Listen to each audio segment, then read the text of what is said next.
Welcome, everyone, to the January 29th meeting of the Housing and Community Development Committee, and good to see such a great turnout tonight. We have, since I know you're all here for this topic, I know it's a very important topic, and there are a lot of opinions for us to weigh and consider and hear about tonight.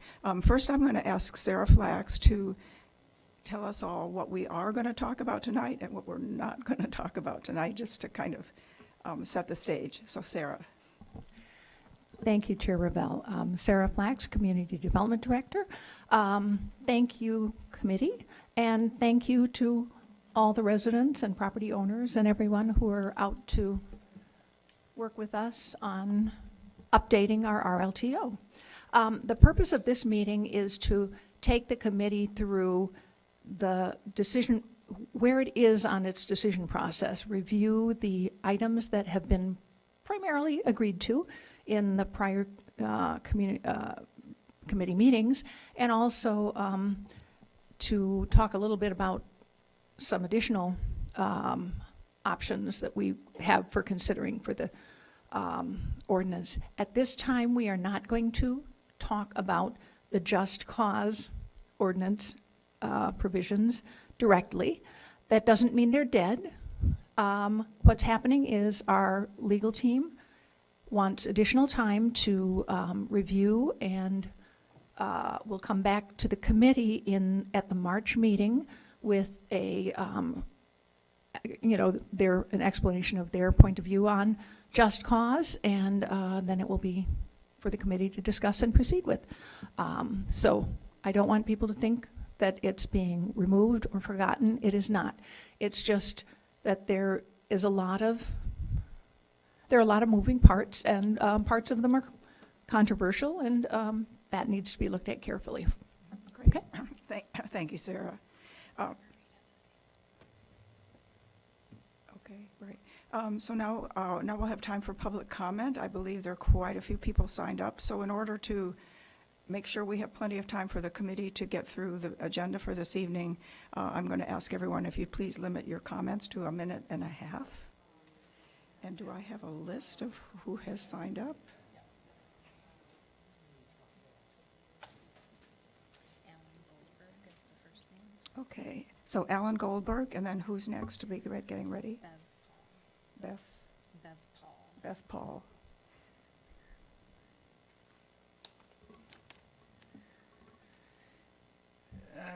Okay, I want to talk about the tenant right to purchase. The creation of this right is likely to potentially cause severe financial harm to property owners and cause huge instability in the Evanston housing market.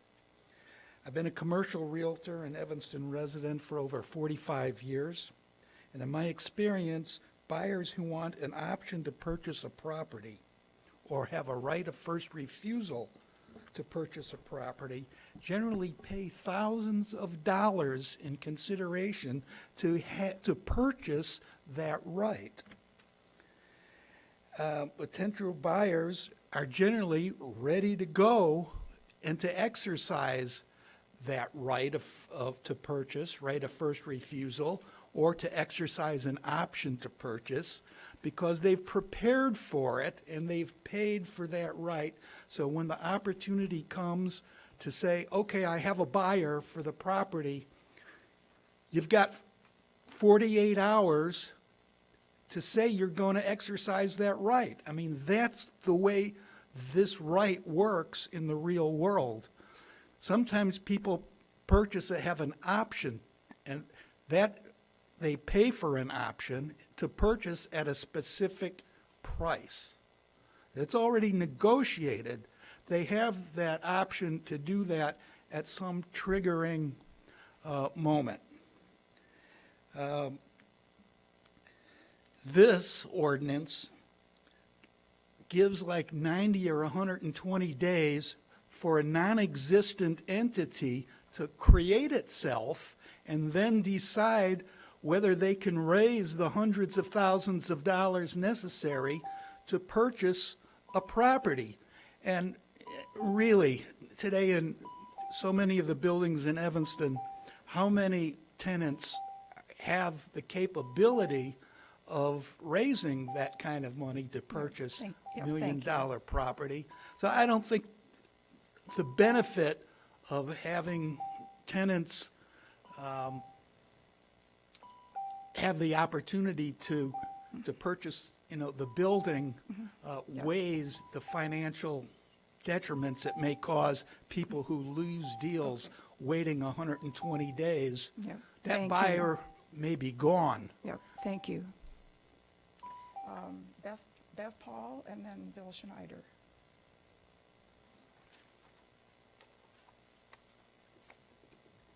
Hello, I'm Bev Paul from the Avador. What is elder abuse? The Illinois Department of Human Services definition includes emotional mistreatment. Adult Protective Services says it's harassment or intimidation. Avador Management, employees of Greystar, sends first offense lease violation notices accusing residents of bogus or trivial infractions such as criticizing lobby decorations during a private conversation, failure to completely break down a box for recycling, attempting to organize a residents' association. The notice threatens, if you are found to be in violation of this policy after this warning, your lease agreement with Avador will be terminated within 30 days, with 30 days' notice. In such case, you will be required to vacate the premises. How do you think getting this kind of threat affects an elderly person? What would your elderly parent do? How would they react to this? Is it intimidation? Is it elder abuse to frighten residents, making them feel housing insecure? Especially when many thought the Avador would be our last move. You be the judge.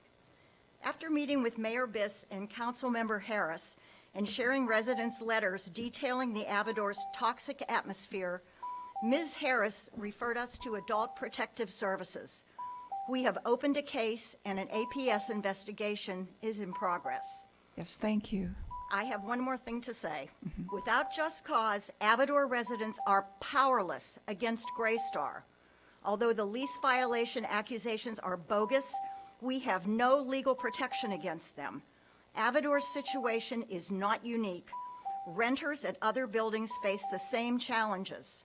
Without just cause, tenants are often afraid to speak out, so they put up with bad situations, or they do speak up, risking non-lease renewal. And landlords do not have to give a reason. Thank you, thank you, Thank you. Please enact just cause. thank you. Okay, Bill Schneider and then Samantha Gleaston.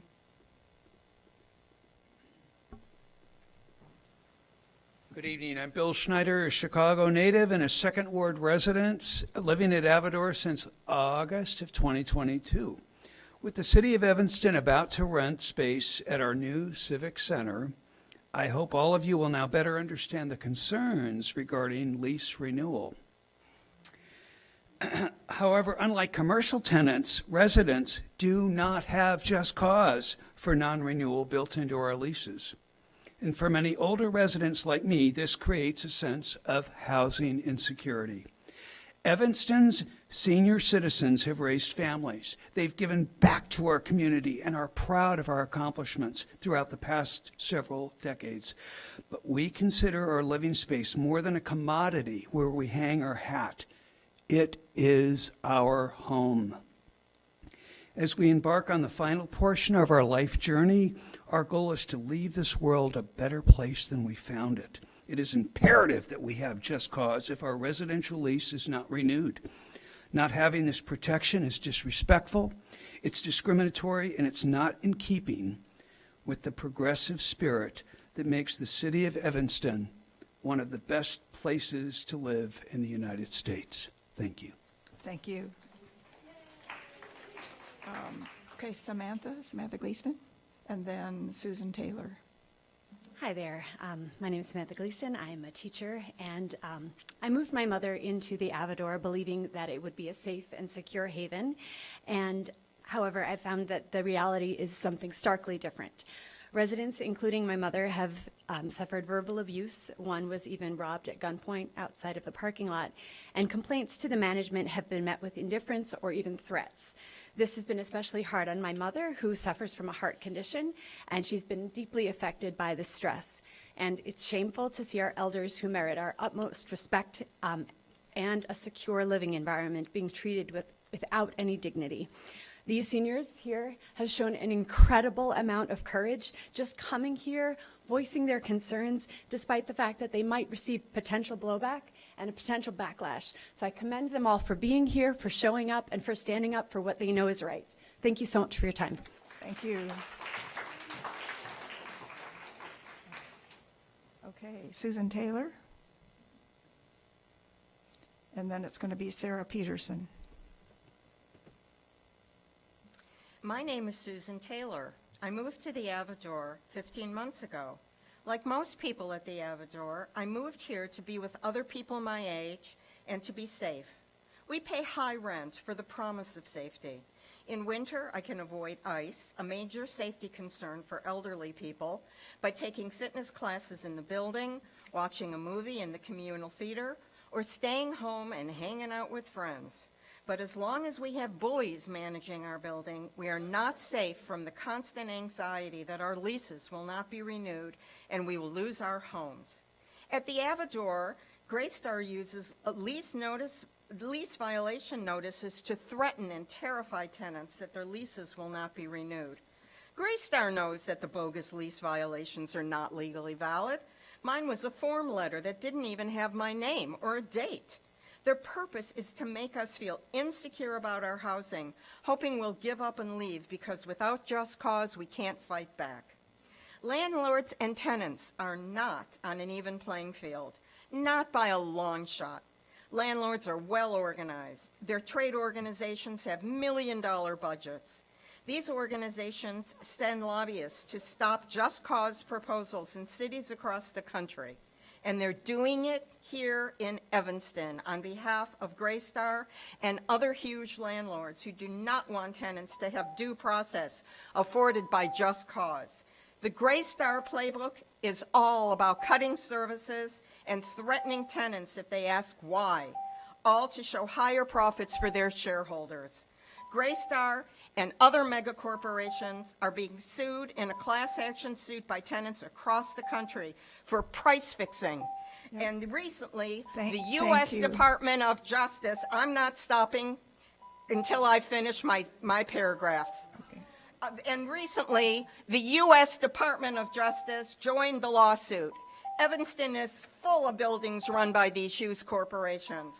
Do not be tempted to write off the Avador as an exception, a one-off. Ironically, we elderly, some of the most vulnerable tenants in Evanston, have organized, and we are the canaries in the coal mine. We can all take a lesson from E. Jean Carroll, an 80-year-old woman who stood up to the biggest bully of them all and won. The Evanston City Council, to the Evanston City Council, and to our fellow tenants, be brave, be bold, and stand up for tenants. Evanston needs just cause now. Thank you. Okay, Sarah Peterson and then Eric Passett. Hi, my name is Sarah Peterson. I am a resident of the 6th Ward who lives, works, and sends my children to school in Evanston. I am here tonight to support the nearly half of Evanstonians who are renters. I urge this committee to move forward with the proposed changes to the residential landlord-tenant ordinance that include careful recommendations and much-needed updates. So often, Evanston likes to celebrate our claims of equity and diversity, yet when decisions need to be made about the rules of our city that have a disparate impact on communities of color, we far too often seem to be swayed by the power of moneyed interests rather than by the voice of our many neighbors. Most of these RLTO updates would merely bring Evanston up to date with Chicago and Cook County's ordinances by limiting extra fees, supporting tenants' rights to organize and speak up for their rights, and bolstering the rights of gendered violence survivors. These are basic protections that should be simple to move forward. As housing costs soars, Rates of homelessness are rising, and people are being forced to leave our community. We are at risk of losing many of our longtime neighbors, along with much of Evanston's diversity that so many say they hold dear. Let's back our sentiments with real action and policy updates that do right by the renters of Evanston. Be a true leader.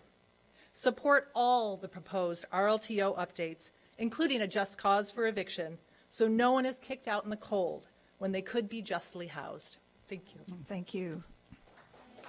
Eric Passett.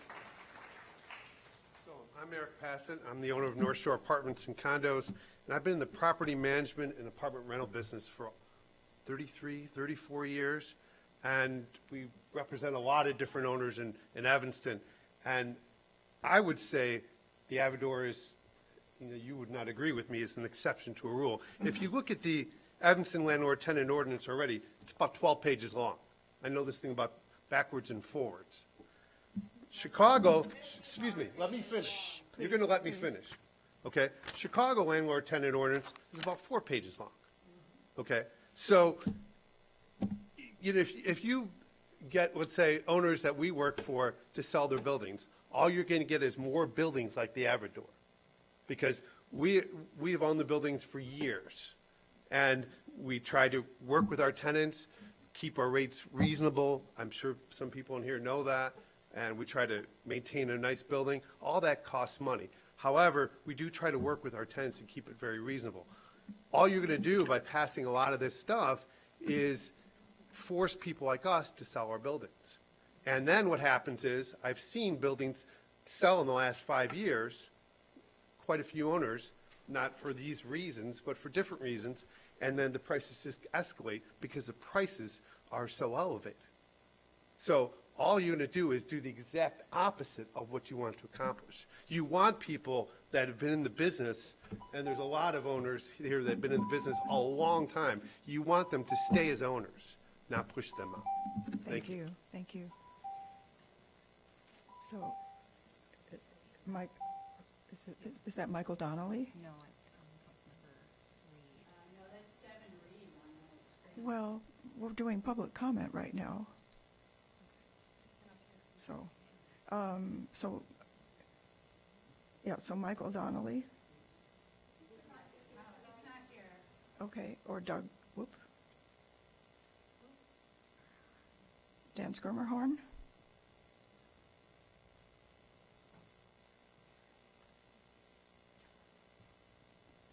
Good evening. My name is Dan Skirmerhorn. I'm with Skirmerhorn and Company in Evanston, and here on behalf of the North Shore Housing Providers.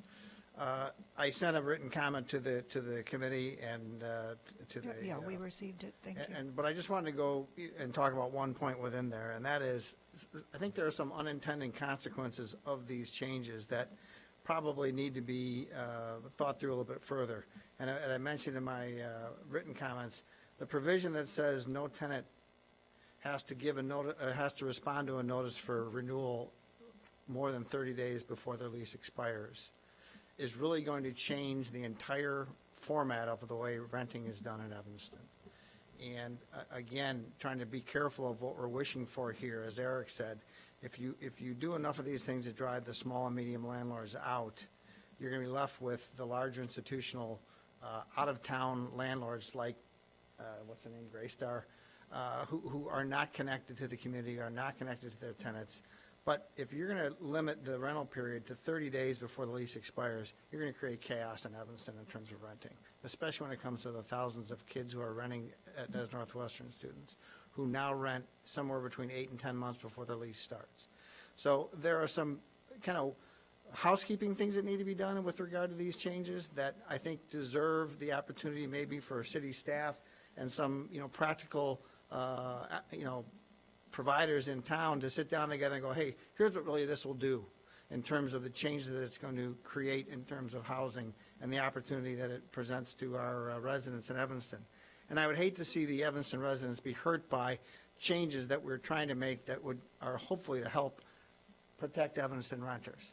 I think we can protect Evanston renters, but I think we can do it right.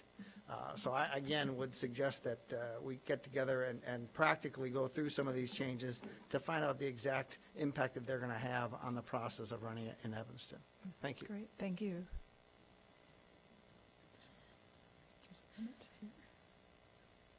Okay, Aaron Bornstein, and then Kristen White. Hi, good evening. My name is Aaron Bornstein. I'm a small landlord here in Evanston. I want to thank the committee. I think you've done a good job on that just cause, sending it out to legal counsel, getting a little more insight and a little more perspective on that as to what we can and can't do. I think that was a wise choice. And when that moves forward, yeah, you have to be careful not to attack those of us who are small landlords, because otherwise what you get is the gray stars and the hedge funds who own the properties. And that goes in a direction I don't think that this committee really wants to do. In terms of the matters up for consideration, we took a look at them. There's 3 that we think need a little more work, and that is the right of first refusal, this difference between notices of non-renewal, whether the tenant non-renews or the landlord non-renews, and then the mandatory right to cure in the eviction setting. I'll try to be brief here. So the tenant right of first refusal, this is not a serious right. I mean, no one goes from being an apartment owner to then, or an apartment renter, and then buying the entire building. To make that transition as a first-time home buyer is a major thing. And to buy the whole building and to create a group with your neighbors, that's not something that's realistic. And so this is a right that will only happen once in a great while. I know this committee deadlocked 4-4 on that point. I would urge you to take another look at that. I don't think it's a right you want to pursue. There's a whole lot of problems there, not the least of which is the real estate transfer tax that is paid when these multi-unit buildings go. Chicago is in the process of raising $70 million to fight Speed it homelessness. up. Yeah, I'll wrap up. There's a bunch of other problems there. I know that's been submitted to you, but please take a look at that one. I think that's the most serious option. Thank you. Great, okay, thank you. Yep, and Kristen White. Good evening. My name is Kristen White. I'm a Second Ward resident and the Chief Innovation Officer at YWCA Evanston North Shore. Our mission is to eliminate racism and empower women.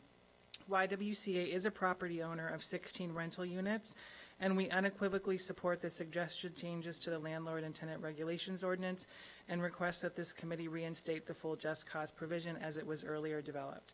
There is some emerging research that shows just cause provisions lower evictions. Because of racist policies, black renters face a disproportionate share of evictions. Less than 1 in 5 renters is black, but over 1/2 of evictions are filed against black renters.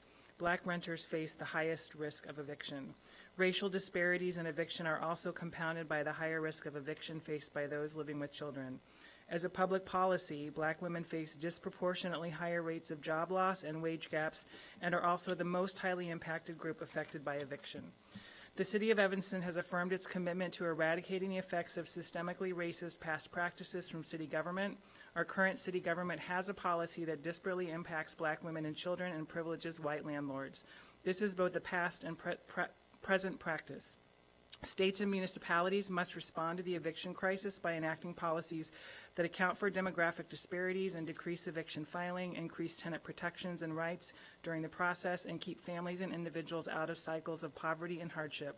This updated language allows Evanston to make good on its declaration to advance equitable policies, and the YWCA encourages the Housing and Community Development Commission to reinsert the full just cause provision and to unanimously support these changes and recommend them to the City Council for review. Great, thank you.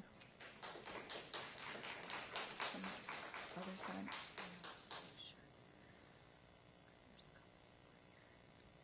Okay, Alan Goldberg. But we had you already, right? Yeah. Yeah, okay. You signed One- up twice, one time. No, just once. Yeah. Nope. Sharon Pines? Sharon here? Or Dominic Voss? Here he comes.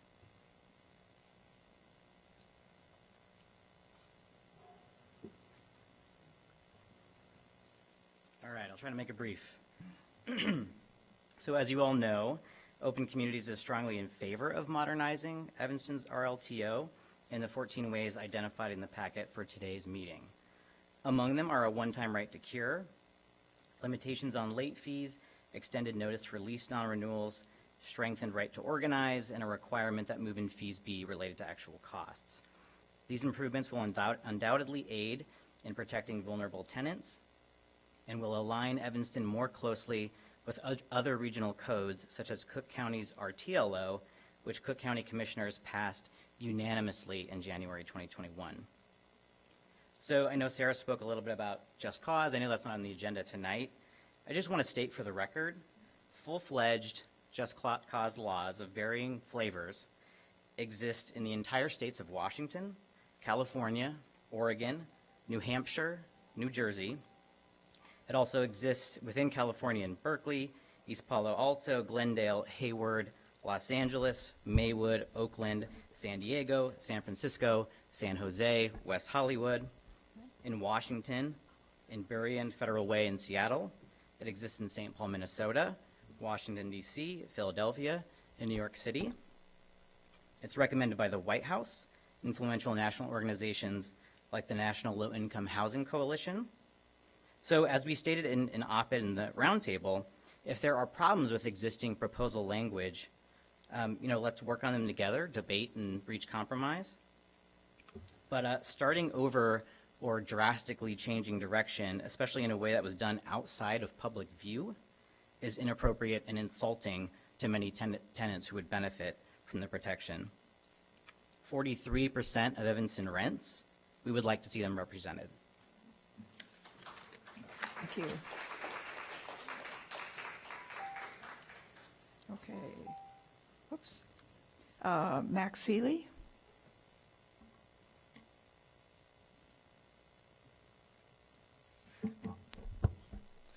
A little bit taller than Dominic. Hi, my name's Max Seeley, and I am here with Joining Forces for Affordable Housing. As an organization, we fully support the work that this committee has done and is continuing to do to update the RLTO and bring it up to the standards of Cook County and other municipalities in terms of protecting renters and tenants' rights. As you mentioned, Just Cause won't be discussed today, but it is important that this committee continues working on this important tenant protection.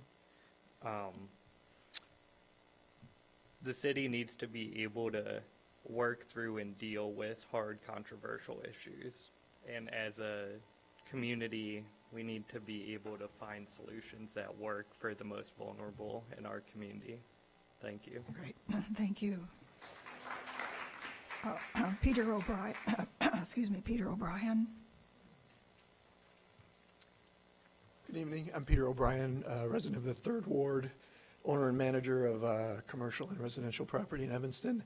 I just wanted to speak against the entire ordinance as something that will prove to be undoubtedly expensive and burdensome on landlords and tenants. As Mr. Goldberg mentioned earlier, these things have a value. They have an easily defined value, and that value will turn into a cost for tenants most likely, actually certainly. And the person who just spoke, Dominic, listed about 30 different cities across the West mostly, and some in the East, and I would like him to point me one that has cheaper rents than Evanston. Thank you. Thank you. Shayla Miller. Shayla.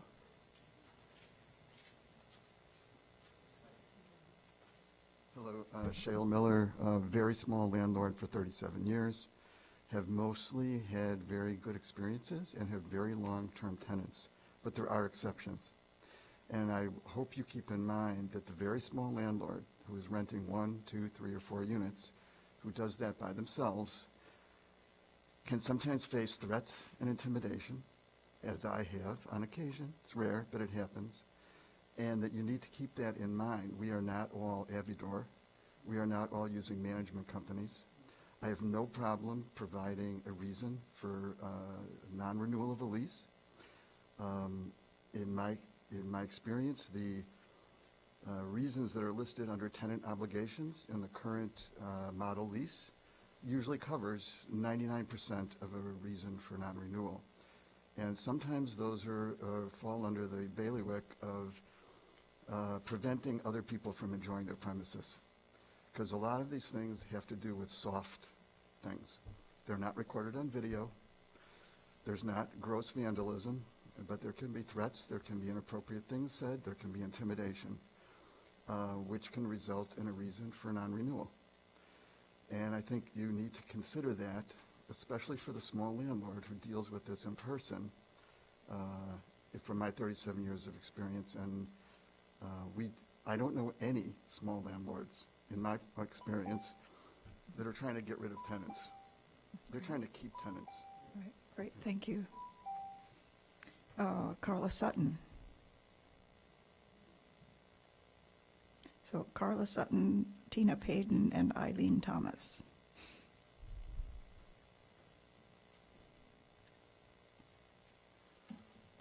Good evening, Carla Sutton, resident of the 5th Ward, landlord of 4 units. I first want to thank the North Shore for their 3 suggestions, and I would like to add a 4th, that also should be required that tenants come with homeowners insurance, rental insurance. I've had much more success as a small landowner when insurance is required, much more success than requiring deposits.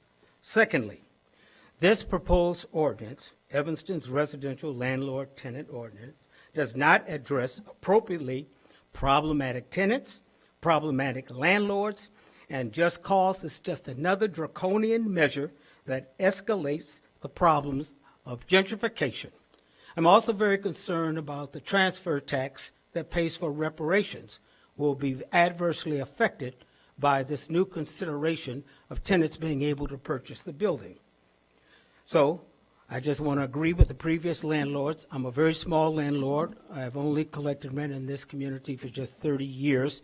My family, however, has been paying property taxes in Evanston for over 100 years. Thank you. Thank you, Tina Payden, and then Eileen Thomas.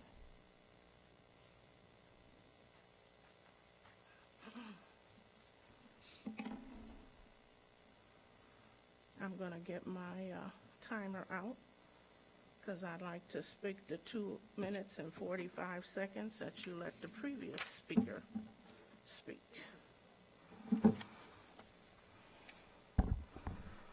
Starting now. Good evening. My name is Tina Payden. My family has been renting affordable housing for over 50 years in Evanston.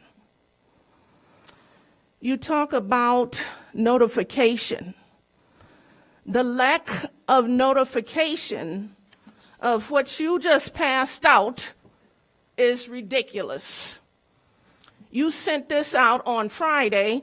How many points is it? 42 points, changes, and you want us to respond or not respond so you can vote on ridiculous items on this list. So this should be struck from your agenda for lack of notification to the public. Also, you are really trying to incorporate just cause by some of the things that you say in this packet, which should be struck also. I'd like to know, you want to copy Chicago? Migrants have a 60-day notice to get out. They don't have to go to court. You just put homeless people out on the street. So what are you trying to say to us? We got to go to court for 90 days notice, which a tenant's not going to pay for 90 days because they know they have to leave. Then we have to go to court for another 5 months. Who's getting the shaft here? It looks like us. Still have a minute to talk. Where were you, City of Evanston, when the eviction moratorium for 2.5 years? We felt the pressure. We had to pay bills. We had to pay for tenants who weren't paying. Carla Sutton right there in the back that just spoke didn't get paid $25,000 from a tenant, one tenant, but we still have to pay. Did any of you help us? No, the landlord had to keep paying without help from you. And we had to follow ridiculous things on landlord-tenants ordinance. You are the one that's creating high rents for luxury living and approving big, tall buildings. So do not pass on these ridiculous items on your agenda to small landlords, because the real estate investment trusts are on their way. Thank you. Eileen Thomas. And then Alphonse B. First of all, since age seems to be brought up over and over again, I'm 77 years old. And I'm an owner-occupied housing provider with 3 rental units. And by the way, your definition of owner-occupied in the ordinance is incorrect. That can be another discussion. At a recent ward meeting, the mantra over and over again was what was wrong with the 7 items for just cause. This was Reed's and Burns' ward meeting. What is wrong is they are not nearly enough, and I could give many, many reasons for non-renewal, including what a previous person said about bullying tenants. This is my home. I live with them, and I can provide a lot of other reasons, and I'm sure other providers can also provide a lot. Since the comment time is short here, I think we should be able to provide some and ask why they are not in the ordinance. This is why any list that you have in the ordinance for non-renewal is absolutely wrong and absolutely insufficient. Thank you. Is Alphonse? Here we go. Thanks. Hi, my name is Alphonse. I live down the street. I'm a new person in Evanston. We just moved from Europe. I heard that there'll be something here, so I came because we've signed 1-year lease and we have 6 months into it, and we had a notice saying that you either commit to another year for this increased amount of money, or the rent, or consider the end of January as the end of the lease. So I thought, I know no legalities about renting in Evanston. We came from Europe, but I just used my common sense. Something's not right. So when I heard about a chance to come here, I was going to come here and say, okay, let me meet people who can tell me what to do, or resources maybe. So that's what I'm hoping to get. They say half education is dangerous. Sorry, I didn't really get what the meeting today was all about, but I'm glad I'm here. I can meet some people to get some resources about renting here, because I think my landlord, at least, it's not fair, just from common sense. And the equipment there, each time I put a notice for repairs, it's canceled, because for example, my dishwasher goes on 24 hours nonstop. Nobody fixes that, and they keep canceling it. I just thought I should come here and get some resources and some help. Thank you. Yeah. Well, can you contact city staff maybe to help you connect you to city services? Okay, thank you. Okay, thanks, Thank you very thanks. Okay, how are we doing here? Have we heard from Jessica? I can't quite read the last name. That sounds like. Is it Jessica T? I'll do Jessica T. That works. Okay, all right, thanks. Okay, I wrote it, so I'll just read it. My name is Jessica Trujillo. I've lived in Evanston since 2012. I represent myself and my experience as a renter in Evanston for the past 11 years. I'm now a single mother of 4 children within the 8th Ward. By no fault of my own, I've lived at the same residence from 2016 to 2023, when I was told my lease would not be renewed for another year. As an Evanston resident and renter, I will state clearly to begin with that I speak before you at risk to my housing security if the Just Cause ordinance does not pass with the requirement of disclosure to the tenant for the reason of non-renewal. I stand before you all, Evanston landlords included, with faces I recognize as those who own and manage the properties I may seek to rent in the future. I hope my stance on the proposal of the RLTO will not hurt my ability to rent because of what I stand for as a renter and a single parent with multiple children. When it comes down to what I see in the agenda tonight, I do not feel confident in my protection in speaking out on this matter. I will continue to make my statement because I believe this provision is absolutely necessary to my protection and the security from undue displacement for all renters in the city of Evanston. Current rental business does not protect the renter from discrimination in practice. Renters are subject to scrutiny of their entirety from appearance, family size, credit, income, and more. Landlords require fees and deposits and can exchange personal information between landlords without disclosure to the applicants as to what information was passed between the parties. Fees are not returned if the application is denied. In practice, landlords do not have to disclose as to why one might have been denied. The process is expensive, time-consuming. I'm going to jump ahead. I have had many experiences as a tenant where my rights under the current LRTO have not been honored. The reality I have experienced is that although defined and signed within the lease, the course for remedy is arduous in practice, and in practice unduly one-sided in favor of the landlord. Because of this, I strongly support many of the proposed changes to the current RLTO, and particularly the implementation of just cause provision.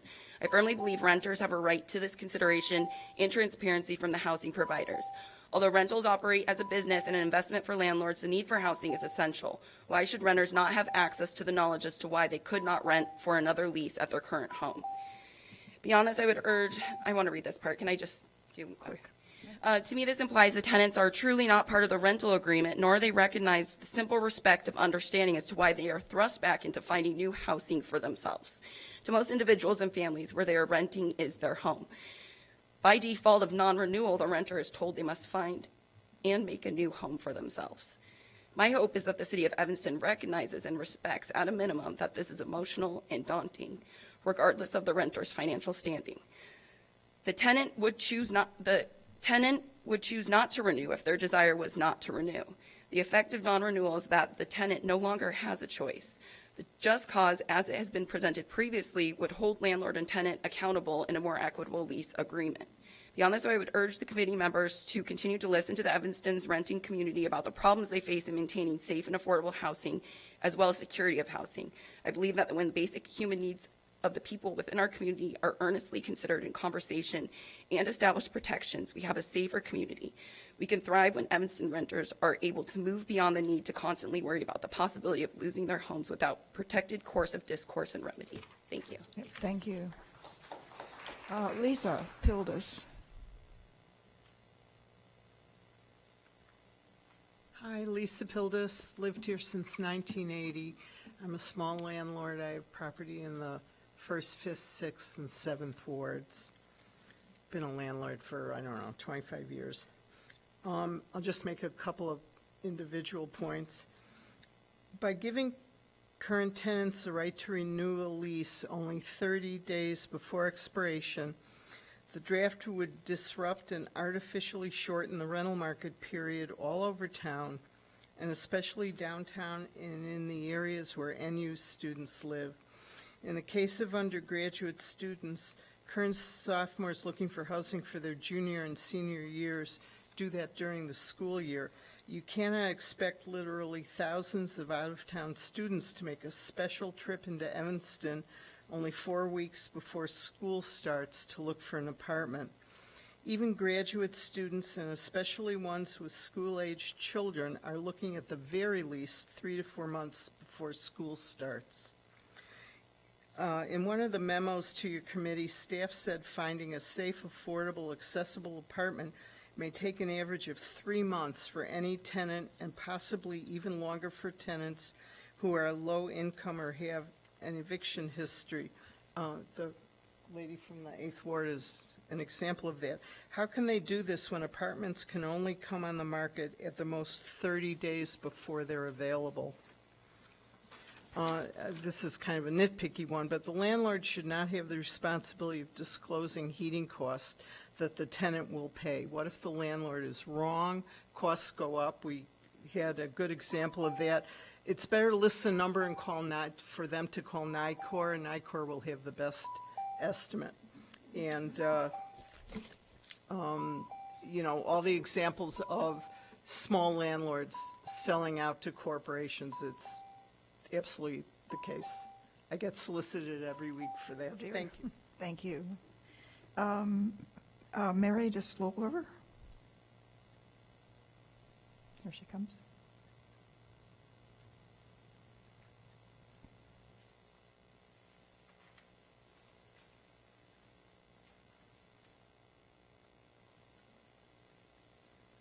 Thanks for giving me this opportunity to speak to everybody tonight. I'm a small landlord in Evanston. I've been so since 1976. Yes, I said 1976. And I've learned a lot during that time. I love Evanston. But I must tell you that the rules that are contained in the new RLTO, if I have it right, are very onerous for small landlords. I belong to a group, and I was a founding member of a group in Chicago called the Chicago Real Estate Investors Association. We're the largest in the country. We have over 2,000 members, and we have another 1,300 members in a subgroup of it. They will not consider investing in Evanston right now as small investors, very conscientious small investors, because of what they believe is very anti-landlord rules, and two, very high taxes and very high water bills and such. I am just asking you to consider, and asking all the people that are here, I have nothing but empathy for the people from Avador, but I believe the Avador goes way beyond just cause. It goes, to all kinds of serious issues we have with large people, large companies like Blackstone coming in, and other hedge funds coming in and seeing a beautiful town like this and trying to buy up our properties. So all I'm asking, and I'm asking even our friends here that are at the Avador, I want to work with them. I don't want to work against them. I might move in with you sometime soon. So I'm just asking that if we could just bring the temperature down a little bit and try to all work together. I think especially consider the small landlords. That's all I ask. Thank you very much. Thank you. Okay, I have an Alan somebody. Is Alan in the room who signed up and I haven't called you yet? Alan Gallaty? Oh, is that Alan Goldberg? We've had you then. Sorry. Okay, one time only, never mind. Did anybody sign up that I've skipped somehow? Yes.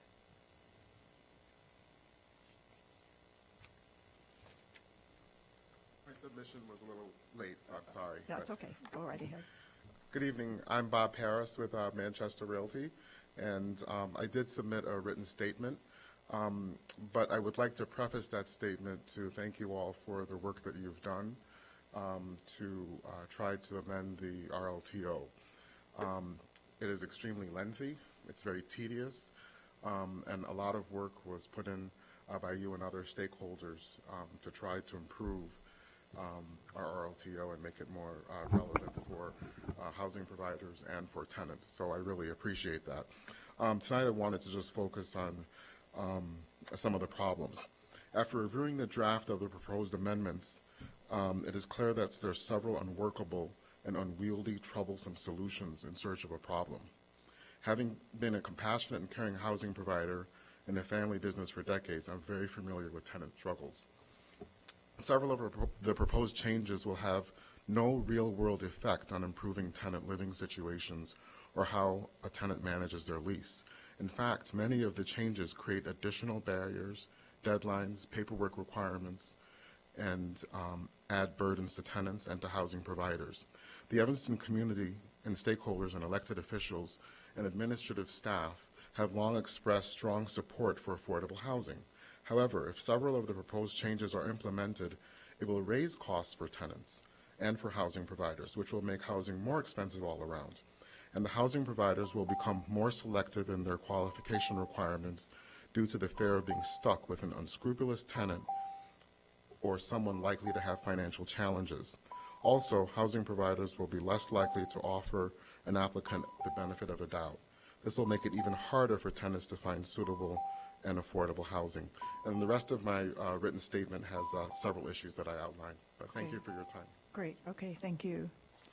Well, thank you, everyone, for, one more person. Yeah, one more.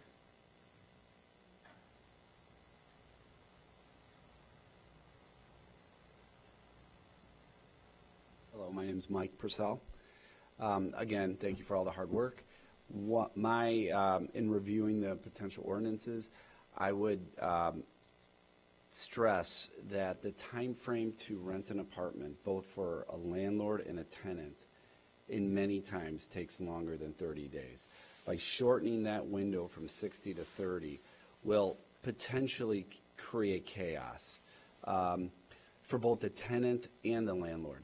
And, you know, many of these showings are in-person showings. They have to be set up in advance.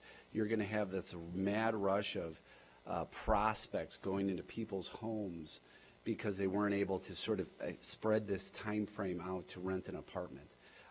In reviewing these potential changes to RLTO, that to me is would change the landscape of renting for the worse, in my opinion, for both the landlord and the tenant. Great. That's it. Okay, Thanks. thank you.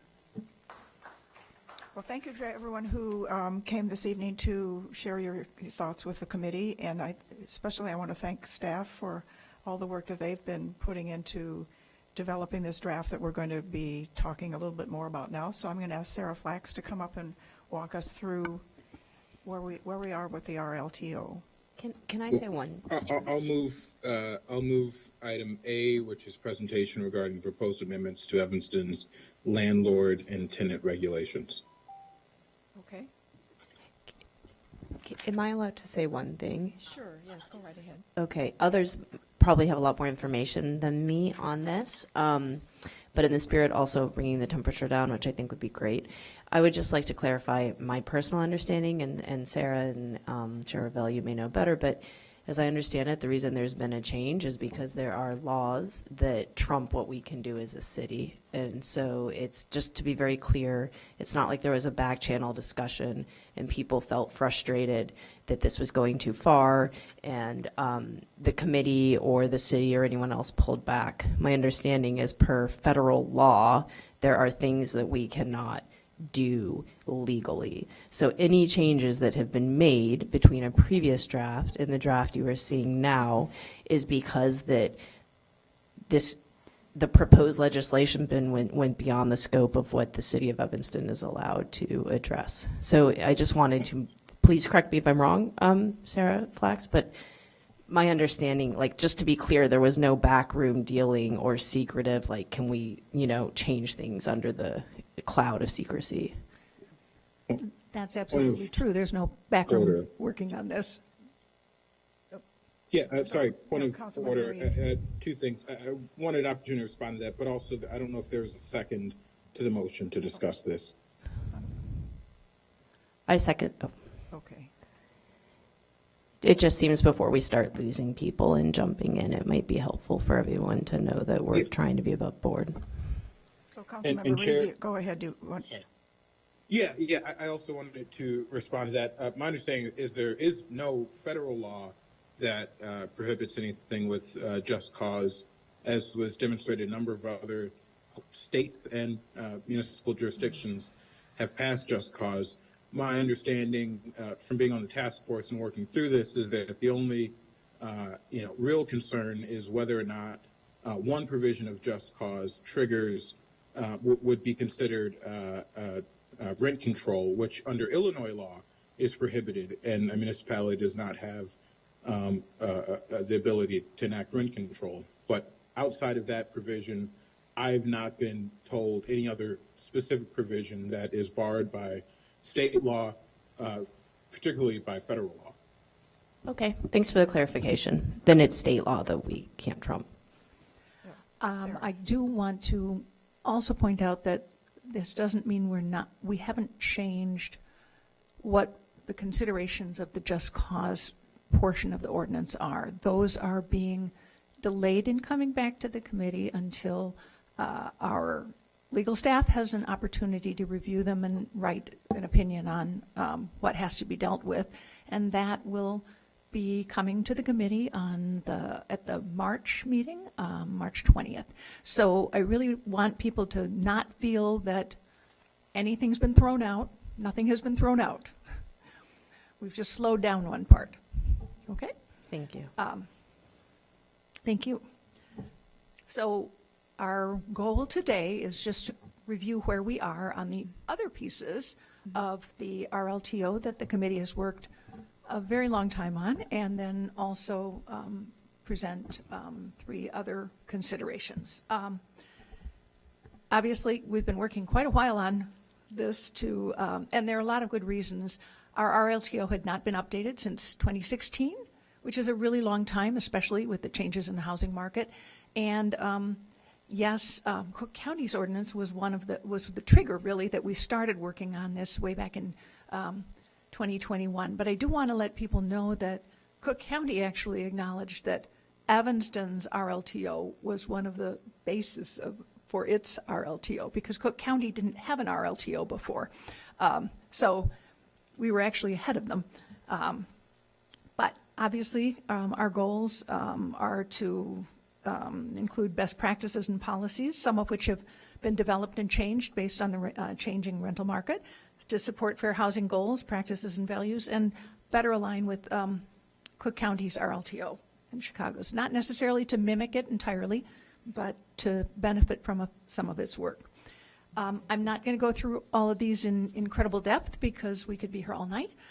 So these are the main points. There are a large number of changes, but realize that some of them are also just word changes and text changes. For example, we have changed landlords to housing providers. So that makes a whole lot of line outs, but it's one change. So I'm just going to go through the primary ones. Limiting late fees to $50 or 5% of the rent, whichever is lower. This is not exactly what's in the Cook County ordinance, but is based on that. And it was actually we had a number of discussions with housing providers, and we're taking direction from that. Prevent renaming that is intended to evade regulations of security deposits.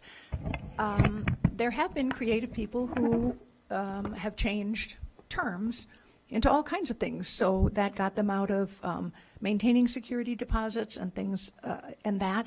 But security deposits are beneficial to tenants because they help them when they are leaving with potential costs that they have incurred from not taking care of the unit, and they also have to be repaid.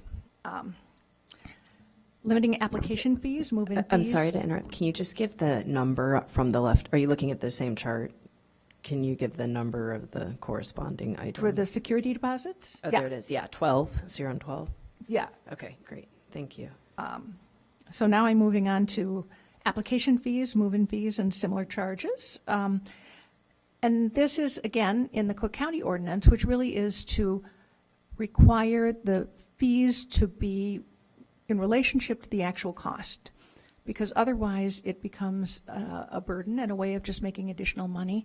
And yes, in most cases, these fees are not reimbursed, and if they are tied to an actual cost, there's justification for that, because there is also a cost to background checks and all the different things that credit checks, whatever the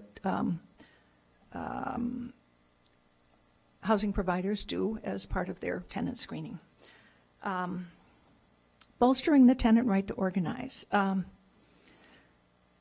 This is something that has not been absent completely, but it also could be strengthened in our ordinance. It is an important benefit to tenants, and there can be real benefits to tenant organizing. And actually, one of our services that Metropolitan Tenants Organization can provide is tenant organizing, assistance with that. So the city is very supportive of that work. Change to the security deposit, removing the interest on it. Now, this is something that Cook County did. One of the frustrations that we've heard is the interest rates and having to maintain them. And in some cases, I have not heard this happening in Evanston, but I have heard that there have been cases where a landlord miscalculated something and at one point was taken to court for it, and over something that is really minor. By removing the security deposit, you remove that. For the longest time, interest rates were almost non-existent, and quite frankly, one of the most common calls we would get is like, my landlord says my security deposit interest is, $2.58 or something like that, and it's like, how can that be? And it actually was. they've changed a bit, but they'll go up and down again. That will be just a fate, and it is an administrative burden that we're removing, but maintaining the security deposit. Disclosing utility costs when tenant pays the heat. I thought that was an interesting suggestion that maybe there's a way you can get that information more accurately from NICOR, but Cook County has that in its ordinance, and it is important because it can be a significant extra cost that tenants need to understand. So it is important to them to be able to have some idea of what that cost could be. Providing information on bedbug detection, reporting, and removal. Well, the city of Chicago, or the Chicago metro area, has been named the bedbug capital of the world. We may not like it, but it is something that has to be dealt with. Between bedbugs and rats, I got to tell you, Chicago is really, and we're not completely immune to it, but it really is, it is good for both the property owner and the tenant, because they are each to report, and it requires appropriate treatment of bed bugs because they are pernicious and they are very hard to get rid of. Moving on to the second page. Make the period to cure consistent. We had different periods of time for curing. By making it a consistent 10 days, it makes it easier for everybody to know, and you don't screw up on the, oops, that was the wrong time to cure. Add a one-time right to pay and stay for rent non-payment. This is actually almost word for word from the Cook County ordinance. I have not heard that it's been causing a great deal of trouble. But it is a way of helping somebody who has been able to get rent assistance of some kind to stay in their unit, prevent moving costs, evictions, all of those problems. Eliminate the requirement that tenants pay housing providers attorney fees in eviction proceedings. That also mirrors Cook County. That can be a very large cost to the tenant. Increase the lease non-renewal notice period from 30 days to 90 days. And limit the amount of time prior to lease expiration that a tenant can be asked to renew to 30 days. Now, the Cook County has a 60-day notice. In our discussions with landlords, there was, I won't say it was complete consensus, but there seemed to be general agreement that 90 days was reasonable. And it is quite different from Chicago's, which goes up to 120 days and is based on how long, the length of time is based on how long tenants have resided in a property, which is also complicated and can result in errors, and that can just kind of hang people up for, and they can be accused of doing something wrong in a situation that's not very easy to follow. I want to point out that it doesn't say that tenants can't make a decision before that 30 days. And there's nothing that says if you are a tenant and your landlord gives you a renewal notice that you have to wait. Most tenants, I think, who are happy are going to want to renew much more promptly. So I hear the discussion about how it can really make problems in the market, especially if perhaps with college students, but people have to remember that it is not a requirement that you wait till that 30-day point. So that can obviously be thought about and discussed. Bolster the rights of gendered violence survivors. That is actually in line with state of Illinois law. That's just an important protection that we believe should be included. Attachment of plain language summary of the RLTO to lease. This is something that Cook County did, and I think it's hugely beneficial because I'll be frank, trying to read through our own RLTO is not easy. It's in legalese, and it is not easy to find the points, and Cook County actually required that be approved. It wasn't just written and, thrown out there. It'll also save paper if you're attaching it physically because it'll be fewer pages to get the same information across. So that's really, it's a clear language thing. Most people don't speak in legalese. In addition, those are the changes to the lease itself, and there are a bunch of other tweaks, and in some cases, there are language clarifications that just are new terms or terms that have not been well-defined in the past. I'm not taking you through all those. They're all listed there, but it would really take a long time.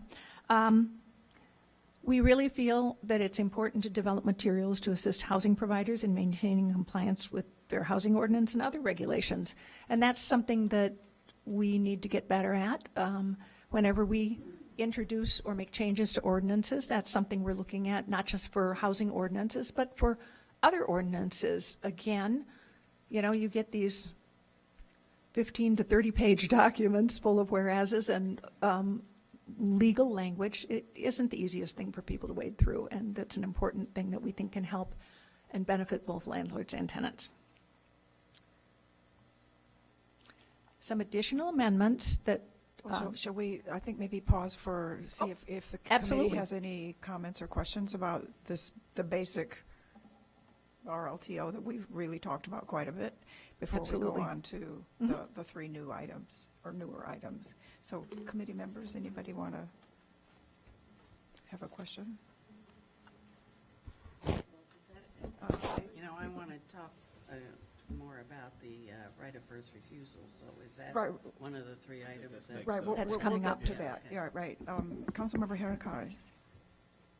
I just want to thank staff for helping us guide us through this process.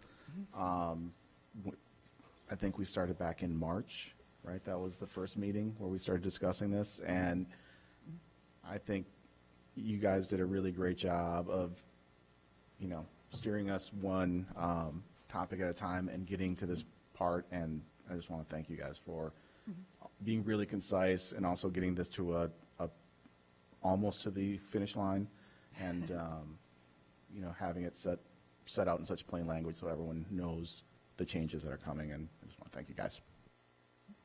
Great. Yes. I just have a quick process question. When it does come time to vote, and I apologize if I should know this, but when it comes time to vote, are we voting on all the changes as a single up-down, or can we vote sort of change by change? Because I think there's a good chunk of these that are kind of going to be a easy vote, and then there's, I'm assuming the hope was that these 13 items, that we would be able to just present them as a package and vote yes or no. But I don't. Yeah, point of clarification, we could do that, or if members want to pull out specific things, the motion, what's in front of us is, or what will be in front of us, is the full RLTO as presented, but if there are specific provisions that folks want to pull out, you can make a motion to pull that out. Sort of like a consent agenda where you can pull things off that you question is what I think Councilmember Reed is suggesting, and I think that would make sense. What happens if you, I'm sorry, I'm just, what happens in a consent agenda if you pull something out then? Then it is not voted on in the original, you vote on the main things, and then you go and discuss that and vote on it separately afterwards. I promise I know about housing, just not about like consent agreement. Sorry about that. Okay, Councilmember Burns? Not clear language, sorry. I was literally going to propose the same thing, so we have a process, consent agenda process to take care of that, yep. Okay, but that's going to happen at an HCDC And- meeting? Yes, and likely the March meeting, because February's meeting, we postponed these meetings, and that has pushed us much closer to the February meeting, and the February agenda is packed, and other things that the committee has to rule on, so we're coming back in March for this. So, committee members, now is a good time if you have qualms about if any of these look to you like something you would pull off the quote consent agenda, we should probably I have talk one. about them. I do share some concerns about the 30-day notice piece. I don't think, I hear your point as you presented it, Sarah, which is that it's not a requirement. And in the event that you want to renew, that's fine. But in the event you don't want to renew, I do believe that it creates a a delay that can be hard for property owners to manage. And I think this is one of these that probably varies by the type of housing you provide. I totally get it where it's less of an issue if you're not serving the Northwestern community, and where it is more of an issue if you're serving the Northwestern community, or other populations maybe that are in and out more. So personally, that's one that gives me a little pause to think a little bit more about. I don't know how anyone else is feeling. Yeah, so we heard a lot about that from our public comment tonight. So Sarah, can you talk about why we came up with, I mean, because it's different from Cook County, which is a 6-month. Right. Well, Cook County has its timeframes the same regardless. I was not in a bunch of those discussions, so I'm actually going to see if Liz can explain how we got to that difference. I do recall, thank you, Sarah, for that question. Liz Williams, for the record. I do recall some conversation about if the non-renewal period was more than 30 days, it could create some issues with non-payment of rent. But it's certainly something we can come back with and provide additional alternatives for consideration when the committee is asked to make a formal recommendation on this. We can also review the recordings to see a little more detail on the conversation around this one. But I do recall there was some concern about having that period be more than 30 days because it could result in tenants choosing not to pay rent because they knew they're no longer staying at that premises. So that's interesting because that's a concern of a property owner. But then there's also a property owner concern of, I mean, you know, there's a cash flow issue and in keeping your unit flowing, right? So It's always a balancing act when it comes to Yeah. these kinds of things.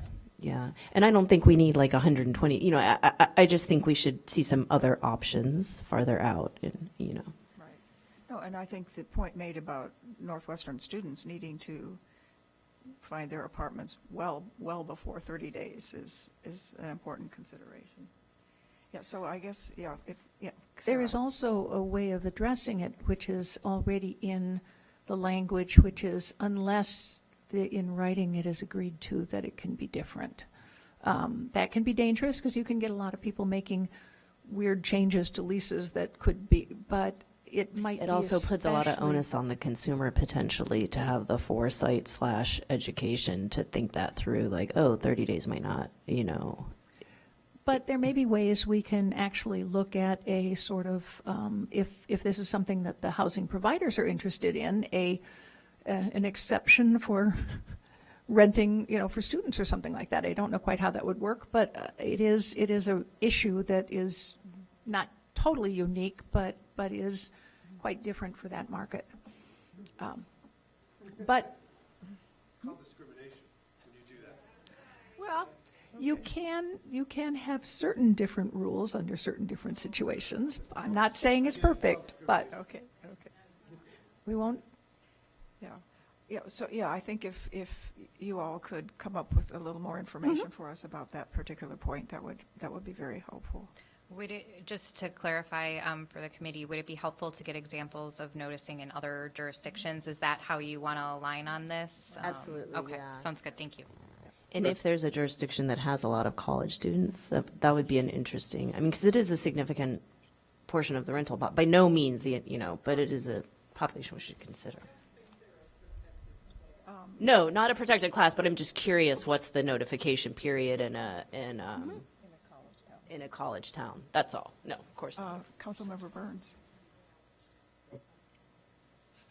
Yeah, so just so I'm clear, so if a property owner intends not to renew a lease, at least the way it's proposed now, we're saying change that from 30 to 90 days, correct? Am I reading that right? Correct, yeah, the notice of non-renewal would need to go to the tenant 90 days prior to the end of their And then, term. but what we're discussing now is when the tenant needs to notify the property owner that they intend on Correct. renewing the lease. right? Correct, And yes. we have it proposed at 30 days. Correct, yes. You're saying that there's some landlords who have asked for that to be lengthened. Correct, yes. And what have we heard this evening? 60 days, or did we? Well, no, are they that- specific? or- Well, at least 60 days. Okay. But just pointing out that it was problematic to have only 30, to get only a 30-day notice to be able to rent your apartment. And then there was mention of the particular student issue where Northwestern students, line up their apartment in the spring before they leave for the summer, so they're, And I think there's just a balance to be had, right? Because let's say you're not a Northwestern student, you're just a human being on planet Earth, and you might move to be near someone you're dating, or you might move for a job, but you don't know yet. So I don't think we want to be like, hey, you have to tell us 4 months out what your plans are, right? Like, plans change. But I also think if you think about housing as a business, not having any idea until 30 days before what's going to happen to this unit that needs to cash flow for you. Like, I think if we can thread that needle, I think it would be nice to, Here, I just want to acknowledge that my hand is raised. well, we can't see it very well. Maybe could we remove the Zoom screen? Yes. Go ahead, Councilmember Reed. Yes, thank you. I appreciate the discussion that's going on now. I think, if we were to change this to a 60-day requirement, as even the housing provider, at least one housing provider acknowledged, it takes time not just for Northwestern students to find housing, but it takes time for a single mother or for just, as was mentioned earlier, just a human on this earth to find housing. So if we are going to increase the time that the tenant must notify the housing provider, then we necessarily must increase the time that the housing provider must notify the tenant of any changes to the lease and ask for renewal. So if we want to go up to a 60-day period, I'm fine with that as long as we equally go up to a 120-day period, right? Because the tenant needs time, as we said here, is in the memo and as housing providers quoted, it takes someone an average of at least 3 months to find housing. So we're saying that that the tenant doesn't have the same rights to be able to effectively search for housing and make a decision as to whether or not, the new lease agreement works for them and whether or not they can figure that out. So whatever we increase this period by, we need to do an equal increase on the housing provider side. Well, that's what we'll discuss, I guess. Okay. Are there any other items on this 13-point list that the committee would like more information on for our next discussion, or? No, I thought they seemed fine personally. Everybody? Yeah, I felt good Okay. about the rest Yeah, of them. and if a question comes to mind between now and our next meeting, I'm sure Sarah would be happy Please. to deal with that. Send us information. Yeah, Great, if you have okay. questions. And I All agree right. with thank you. I know this has been a really heavy lift Right, for city yeah. staff. So we will return to this in March and be ready to take a vote, even if we have to take some things off the consent agenda. Okay, so now we have 3 relatively newer issues to wrestle with. So Sarah. Right, sort of variations on the theme.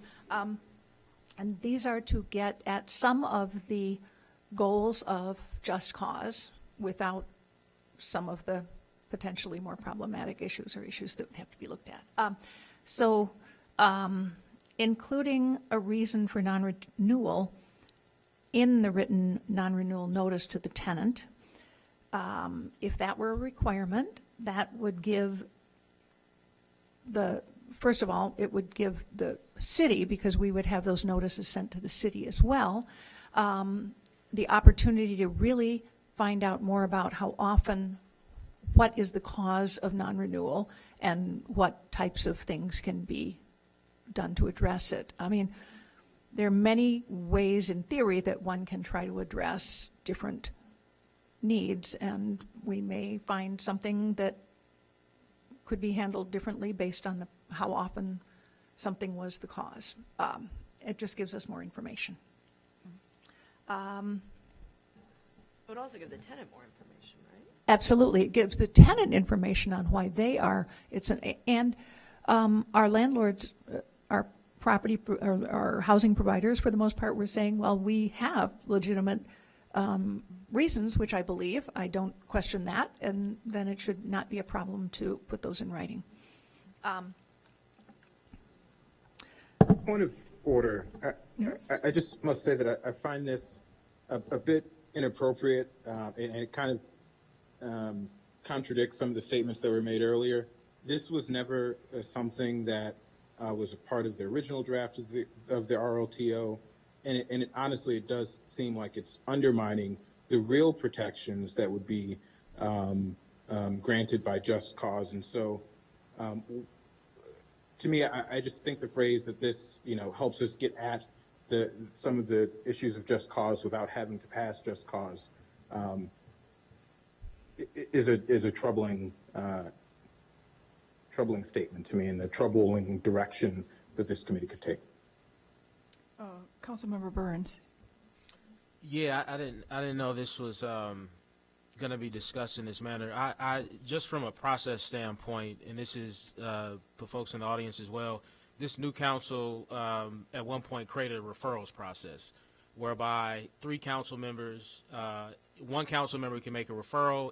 If 2 council members co-refer it, then that's when it makes its way, if it's a policy change, to a committee, and the referrals committee determines the venue and where the issue is to be discussed, considered, voted on, etc.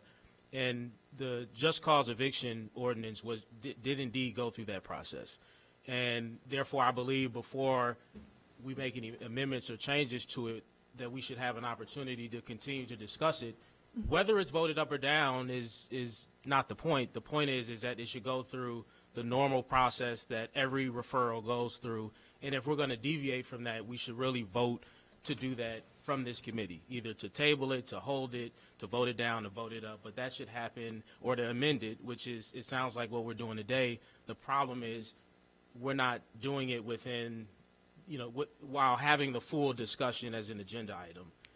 And so I do think that it would be appropriate, as not to set the wrong precedent, I'm fine discussing these 3 items today. I don't know if it's not for action anyway, I don't think so. Right. But I just wanted to bring that up. I'm fine to discuss it today, but I do think at a future meeting, we should move these 3 items along with the just cause item whenever it comes back up for discussion. That's fine, yeah. And just, and Sarah, if I remember correctly, I mean, these 3 issues were part of the giant package that was presented to us, months ago. So it's not the first time that we've entertained the idea of dealing with tenants' right to purchase and things like that. I mean, that was correct. Those things were in that giant package. Yeah. In fact, Particularly just the first item wasn't, that we just discussed. What? Just the first item that Sarah just went through was not in that packet. Right.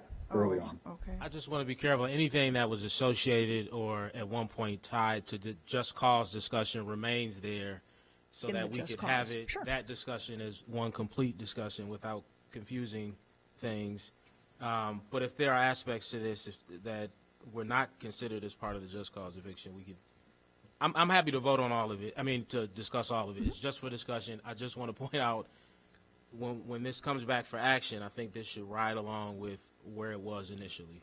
and we could actually separate out from, because these were put into the ordinance, they can be taken out so that they are not even in the ordinance, and then these can be discussed and just cause can be discussed separately. If that would make it clearer and make people not concerned that we're trying to Right. move I that mean, forward. they do go together in the sense They that do. that the notice, providing a note, a reason why the lease is not being renewed, I think is going to be helpful information to the city and helpful information to it'll be good practice for the whole just cause eviction process. And I think my only point is that we may amend the just cause ordinance down to this, but I'm saying we should Discuss do it. that Absolutely. as one conversation, continuing a just cause conversation, and if someone on the committee decides to amend it to say, okay, instead of even contemplating any move-out assistance, et cetera, that we're only going to require a notice, then they could do that. And then there'll be a motion and a second, and we'll vote on it. So it just should all stay with the ordinance that it started in. That's a good point. Okay, how about, The second bullet point is, there was a mitigation fund that was proposed earlier, and that was designed to help the landlords when they have someone who has moved out and there's been an eviction or something of that sort, and they have damage to their property that goes above the security deposit. The mitigation fund is to help in those cases. And anti-displacement was to try to provide supports both ways in different situations. One, for landlords when they get stuck with additional costs, and one for tenants with an income qualification or something like that who are struggling from, because they have a non-renewal and may need help to be able to get into another apartment. Very much one of the huge things that can be a problem is not having a security deposit and those sorts of things up front. That's a pretty established way to help somebody who is lower income to be able to more easily access renting another apartment. Again, a consideration, not saying it has to be thought of, but it's just trying to get creative and give some alternatives. yeah, Councilmember Heracles? So I like this idea. I think, for me personally, I think there would have to be some limits to the size of the housing provider requesting. Also prioritizing folks who take vouchers and some formula around that.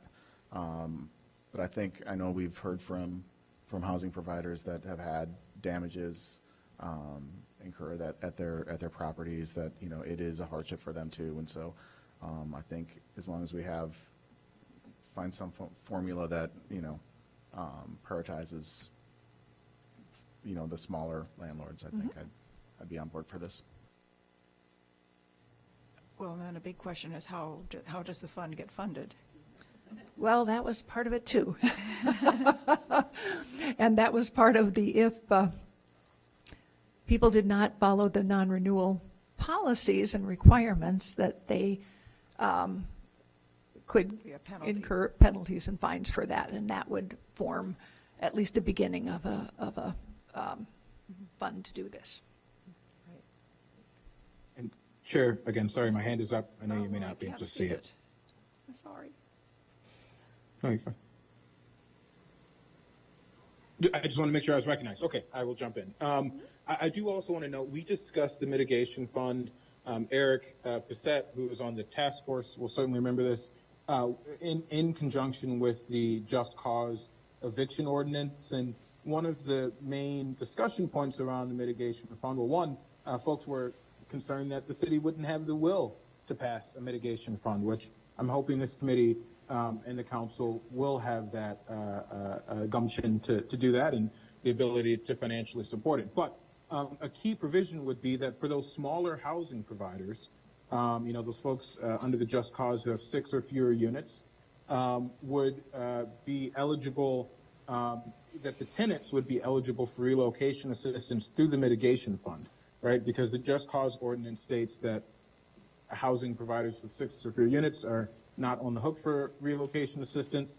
I think it's clear that, most of us would believe that many tenants would deserve that relocation assistance regardless of how many units their housing provider has, and this would be a way for us to fund it. And so I just want to make sure that that isn't lost in the discussion as well.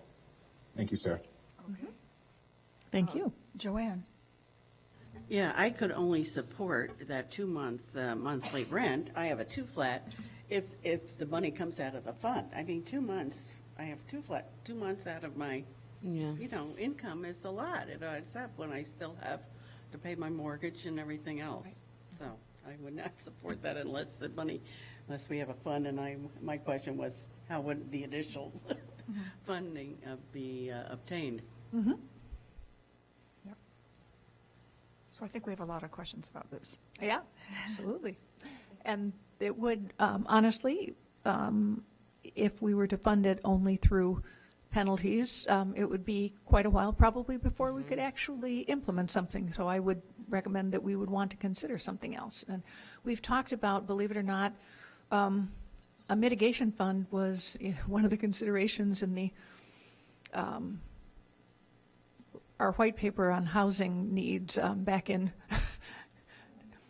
2017, I think it was, when that came out. So it's not a new idea, but it is something that a number of other communities have done. And one of the things that I actually read was, I think San Diego was one of the early ones, that there weren't that many actual claims, but the assurance that you could get help in a case where you ended up kind of on the short end of the stick would make it easier for landlords to consider tenants who might be higher risk, which I think is another important thing about a mitigation fund, and that's of course why it's tied to the just cause as well. So There could also maybe be some sort of, it would be complicated, I completely acknowledge that up front, but some sort of tiered system where if you're a landlord renting to, your rents are below, whatever the low end of the market is, maybe the city is able to match it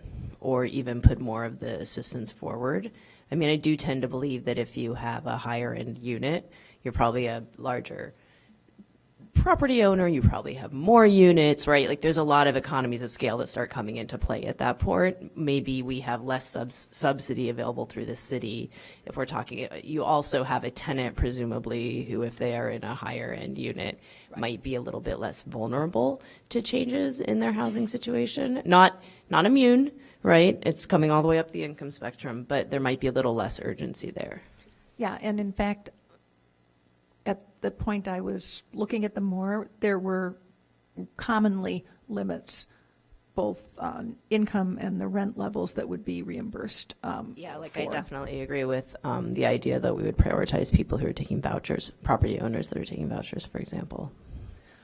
Well, and I also want people to think of sometimes the property owners who are taking people who don't have vouchers actually are getting even less rent. So I think we really have to balance that's a very that. good point. That's a very good point. So it sounds like we need more information. Yeah. Thanks. And all of these would need, part of this was to sort of bring them out for consideration to see if there was interest in having them pursued and additional information gotten. So, Chloe? Yeah, thanks. Thank you, staff, for all of your work on this. I just want a clarification too, because I'm not a council member.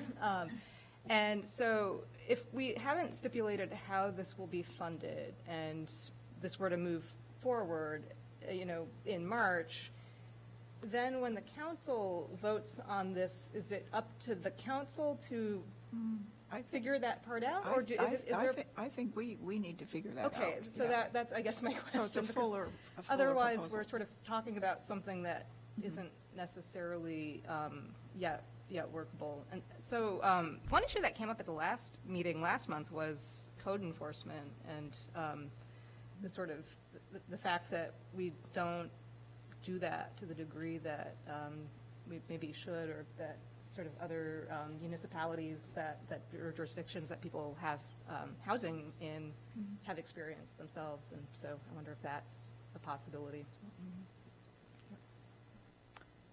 Councilmember Burns. Yeah, just to answer that question from my perspective and have some other comments, I think my understanding is that the current, what we currently bring in from property standards does not even support the existing inspection program, let alone being able to apply money towards a mitigation fund. I do think we likely need to increase it or take a hard look at it, but even if we do, it will likely go towards supporting. Like, we have staff that's supported in part by some of those funds, and so that's the only comment I would make. To me, this is simple, unless I'm misunderstanding something, is either the property owners pay all of the mitigation fund, the city pays all of the mitigation fund, or there's some combination of the two. And figuring out kind of what triggers an event where a property owner would be responsible for paying into that fund, I think is obviously where the controversy is. So, but from the city's end, I mean, we have an affordable housing fund. Those who have been following other discussions know we've recently settled on an agreement as part of the Northwestern discussions to have $30 million over the next 15 years for affordable housing, which to me, this that funding could go towards this mitigation fund to some degree. So I just want to mention that. But again, obviously the sticking point is figuring out, is it 100% city funded? Is there some type of And the shared affordable housing, responsibility or not? affordable housing fund could also be a source. Again, the problem is it does not have a robust way of being built right now, so. Yeah, I don't think we want to recommend it until we know how we could fund it. I think the last thing we want is end up in a situation where people feel like, and yet again, you're saying these resources are here and where are they when we want them, right? So I think we have to make sure we can cash the check. But I think that we have the funding. Is more of a question of, do we want to use the funding for this purpose? So I don't see anything wrong with this committee saying, hey, if you can identify the right funding source for it, we think this would be a good thing to have, and here's how it would operate. I'm not saying that's the best practice. We should, but ultimately it's up to the council to appropriate anyway. So no matter what we say, the council is still going to, consider it and decide whether or not what the right funding source is. But I would say there's no issue with just sending a recommendation along. A consideration as well is the part of the goals for the council's housing goal is to do a strategic housing plan. And quite honestly, I think that some of this sort of thing, which involves financing, really should be looked at in the context of all the demands on our use of money for housing. And so that's another challenge that makes it hard to, whenever we're doing an individual ordinance and addressing one piece of it. But I think that could be a good point to consider that. Right. Yeah. Because the money would, the money would come from housing, right? So is that what you're, like, this is a zero sum, I feel like every time I open my mouth with a microphone, I need to say something like profound, but it's a zero sum game, right? So if we fund this, the pool we're pulling those funds from is another city housing resource. So, right, if it's going into this, it's coming out of another area of our housing work, as opposed to like general funds or something, or.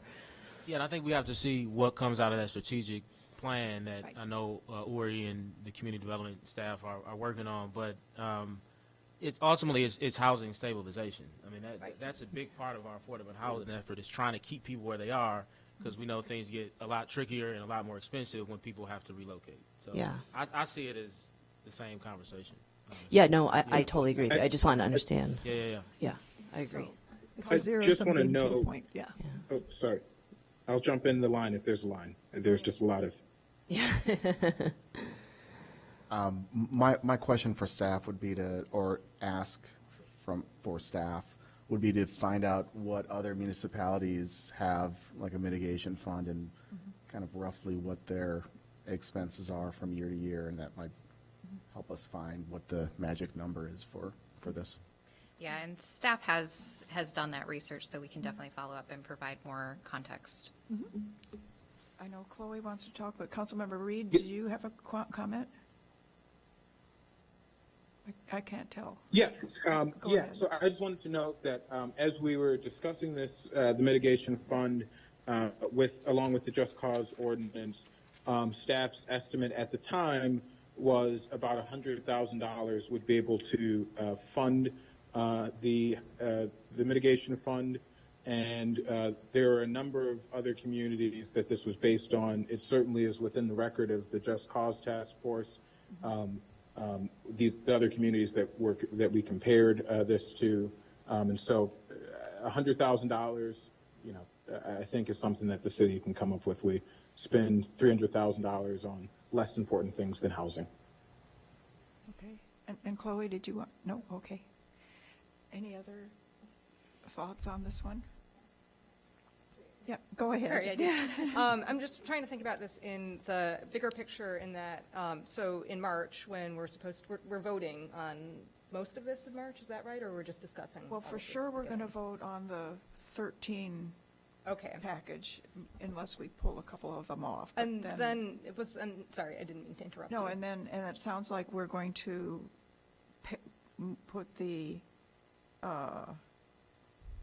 Just cause. notice of refusal to renew piece along with the just cause. But then these other two, it's a little. Okay, so I guess fuzzy. my question or my concern is if we're not, we're still waiting for the sort of final legal recommendations involving just cause. Right. So then, just thinking forward to March, we have the sort of 13 items that we seem to mostly have some consensus on, ready to vote for.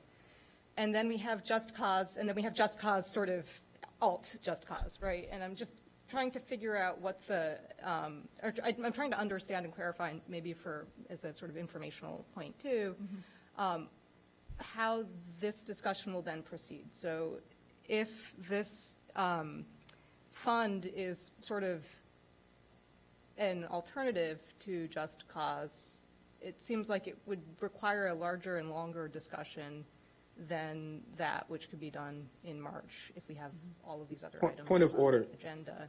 Just And it seems like that's being discussed as a possible alternative. Is that right? Am I misunderstanding? Or a I'm trying to understand how we'll companion. sort of discuss all of these, Yeah, what yeah. sequence we Liz need had to a comment. Go. discuss. Yeah. So I think at the March meeting, and Sarah will talk about next steps in just a bit, but at the March meeting, I think the plan was to have a legal briefing on just cause and the provisions that were presented to the committee previously, and that would, come along with some recommended next steps on that process to get it to the finish line of this committee making a recommendation on those components. I do think that we've heard, in this discussion today, there is consensus on the other items, maybe with a little tweaking to one of them. I think our recommendation would be to move those forward to City Council for consideration, and then have the just cause provisions follow on after. Thank if you. That That answers my makes question sense. It's perfectly. kind of Yes, I was curious uncoupling about the whether two. we Yeah. were thinking about whether all of these things needed to be moved to City Council at the same time, in which case there's a lot on the agenda and a lot of different contingencies. Some of the questions about the sort of fund that we're talking about right now, involve other discussions about how to finance them Absolutely. that Yep. seem to require more than maybe one meeting. That was my Correct, yeah, question. and I think Okay, so that the answers the purpose question. of tonight's presentation by staff was really just to give some context ahead of seeing a final package for more discussion And those can be exactly, decoupled, they can be decoupled. if necessary. Correct, yeah. We're just trying to get some more feedback, what information the committee would like to see when we come back with more information in March. So that's kind of where we are at in the process. And just point of order, I heard the word alternative used to describe the mitigation fund and just cause. And I just want to be clear and make sure that the committee understands the mitigation fund is not an alternative to just cause, nor is even the kind of just cause light provision a true alternative to just cause. It is maybe a supplement, if you will, but not an alternative. Correct, And I also want to note, just for order, that when the last time the full RLTO package came to this committee, just cause was included in the ordinance. And I just want to make sure that we understand that it did happen in the background. This committee never voted, and please correct me if I'm wrong, but this committee never voted to remove just cause from the RLTO. That was done by staff or by somewhere in the background without this committee's express vote of approval for that. We haven't really voted on anything. Yeah, I mean, Right. just to answer your Which explains question. that it's now removed. I remember it pretty differently. I mean, I agree with you. I don't think there was a vote, but I think there was not a vote because people felt this was way too much to try to. First of all, they were pretty separate things that we were kind of pushing together, and that people had a ton of questions and it was moving too quickly. And I do remember multiple members saying that it needed to be slowed down, which is what led to the creation of the task force and pulling them apart. So you're absolutely right. There was never a vote, but I think there was we couldn't even like get to a vote. As I recall, there were so many people who were so overwhelmed by the volume of things we were trying to do in one time that people needed to slow it down, myself included, but I think there were many more.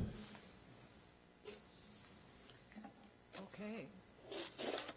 Sarah? All right, well, the last bullet point was also, was associated with the Just Cause more, but is not necessarily part of Just Cause per se, just as a mitigation fund or something like that isn't.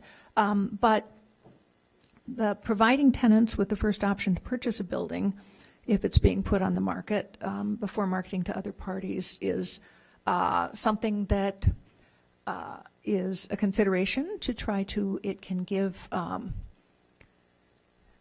I will agree with what some of our realtors have said. It is not something that happens very often, and even in places where the ordinances have been in place for quite a while, they haven't necessarily had a great many properties that have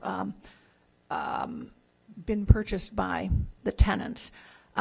There is, for example, Washington, D.C., I think, had the first one. It enacted its law in 1980. And they said they've had very little real success in this. And it isn't the large buildings that are likely to be purchased.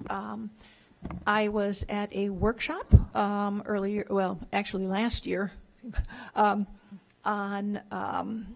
ways to try to get home ownership of some form, something that could actually be attained by people who normally right now are renters only. They will not have enough money to actually purchase even a condo. And this is where cooperatives are coming back into the discussion.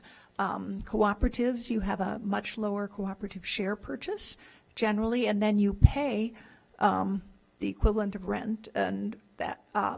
And this is where there's some very interesting work being done in the country. LA, actually, Los Angeles had different providers working in different parts of Los Angeles to specifically try to help with this type of tenant purchase. It's not something that's going to happen overnight in most cases, and it takes an infrastructure. And this is where part of tenant organizing and having more to say in, the possibility of their future could come in. I think it's something we need to look at. Is it something we're ready to undertake right now? That's to be discussed by the committee and everybody else. But there is heightened interest in not only cooperatives as a way of making ownership or building equity available to lower income people, but they're also being combined with land trusts. So you have a dual system for trying to maintain affordability, because one of the biggest challenges is if you don't keep the infrastructure in place to help support the cooperatives, they can really just fall out of. What happens after a certain point is they usually have a period during which their affordability is required, and then they float to market rate or something above affordability. And so there are limited equity cooperatives, and there are just straight cooperatives. But these are things I think we need to look at going forward. I'm not saying we can enact them all of them, or that they will all work in Evanston, but I have heard from our council members and from many residents that some ways to build equity for lower income people is really important. And many people, there's the constant argument of, well, you lock yourself into a mortgage and then you can't move if you need to for a job. There are a lot of people who are really quite interested in staying fixed in one area. So I think we have to really look at the needs of different peoples and look at different ways to try to solve them. Joanne.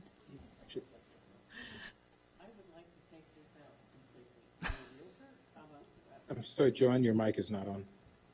I'm a realtor and I am a landlord. And this seems to me is a solution looking for a problem. I mean, you know, when you buy an investment property, well, if you live there, it's not. But, you know, you have to have a larger down payment, 25%, 20 or 25% stuff.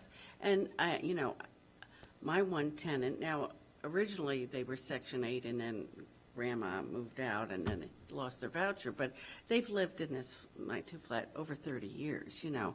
And, you know, they can't afford to buy it. I just don't see a need for this. Because a landlord can sell to their tenants now, and I don't think the city needs to get involved in that.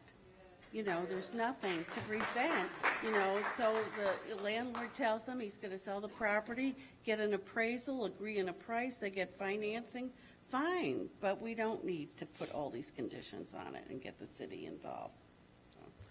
Lauren? Sure. Okay, my off-the-cuff response to this, I was thinking about this afternoon. It is true that there's nothing precluding a property owner from selling to their tenants, offering them right of first refusal. Totally agree. I tend to think, and I don't think this is required, I think you can look at places like Boston, New Orleans, where there are definitely places there are land trusts are buying the land, there's a shared equity co-op. It's very small scale, right? No one's doing it at scale, but I don't believe this right of first refusals in those cities. I could be wrong, but I don't think so. I will say that I tend to feel like we should remove it for a different reason, which is that I think this could help someone. I think the number of people, the number of tenants this is likely to help is very small when you think about the number of tenants who could be helped by some other pieces of legislation we're talking, or whatever you call them, some other pieces we're talking about putting into this big package. My feeling is that this is an issue where we're finding some agreement, but there's also some places where, meaning landlord-tenant rights and what this should look like, the RLTO, just cause all of it, we're finding some places where there's a lot of differences. And to me, given that I think this is likely to not help that many people and that it is likely to really put really hamstring property owners when it does come time to think about selling a property, it seems to me like a pretty low-hanging fruit for giving something important to property owners in sort of like trying to find ways to meet in the middle. There might be something else that might be worth fighting and having more of a, that's very politically incorrect, I'm sorry to say fighting, but do you know what I mean? Like, people have different priorities, people are not on the same side. This strikes me as something where there's, in all likelihood, it's much more likely to benefit property owners to remove it than it is to benefit tenants to keep it in. So I'd rather spend that political capital on something else. Councilmember Reed? Sure. Yes, thank you, Chair. Yeah, I don't know where, I wish I could find out what bank prints the political capital. I think we print it ourselves. But I will say, I tend to, I think, one, if tenants are able to afford their monthly rents, and they, you know, if there's a tenant that's been paying month for 20, 30 years, clearly those tenants can afford the building, right? Because they're paying all of the expenses of the building combined as tenants. The problem is, unfortunately, and Ms. Salome mentioned this, is the down payment. So really the problem is that many folks don't have the necessary resources to make a down payment in order to get financing. But clearly, based on their rent payment, they can make the monthly payments plus. I think that without the city creating vehicles such as land trust or other vehicles for folks to gain access, or, you know, low interest or no interest revolving loans, whatever the case may be, forgivable loans. Without that, this provision will not have a ton of impact. And so I also agree that for now, I am fine as well pulling this until the city comes up with a plan that could make this a more viable reality. I think this is critically important. I think it's something to consider in the future.